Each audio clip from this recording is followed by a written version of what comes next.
I went to McKinley High School here in Washington, D.C., which at the time had a program where you could major in different courses. Like you could major in art, you could major in music. If you were interested in going into the medical field in college, you could major in laboratory techniques. So I was a music major at McKinley, where you got theory, harmony, history of music, the whole thing. So I still had people around me in terms of my peers who were interested in the same things that I was. And of course, my teachers always encouraged me. My 8th grade music teacher was Roberta Flack at Brown Junior High here in D.C. And she was like, you know, Richard, come on, let me show you these chords and stuff like that. So my teachers always encouraged me. It was music all the time. I was an only child, so it's not like I had siblings to play with. So my time was basically spent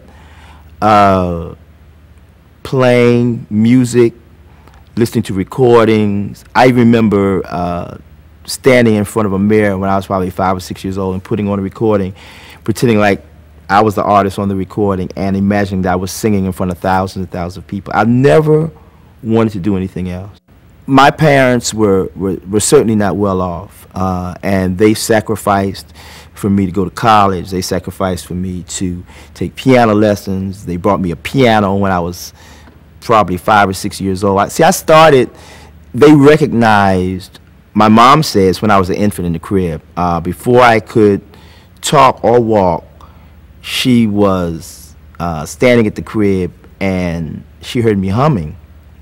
And so it sort of frightened her. So she told my father, and he was like, you know, you're really tripping. This is a baby. He might be saying goo goo and gaga, but he is certainly not humming, you know. And she said, you know, he really is. And whatever song that they would hear, what they would sing that morning at service on Sunday mornings, when they bring me home and put me in the crib, I'd start humming it. And one day, my father stumbled in on me on the middle of one of my concerts in my crib, and he ran to my mom and said, "You're right, you're right."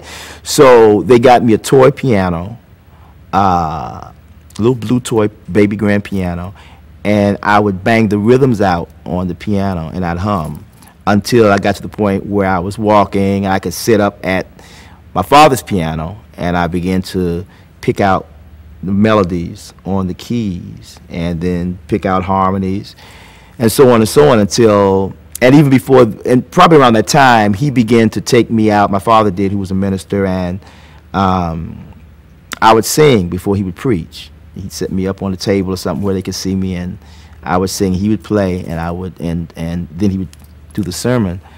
And then by the time I was 7 years old, I was playing for his church, playing for the senior choir at my dad's church. So, you know, they recognized that I had a love for music and a gift at a very early age. So they, you know, they encouraged it and went without so that I could get the education and the training that I needed.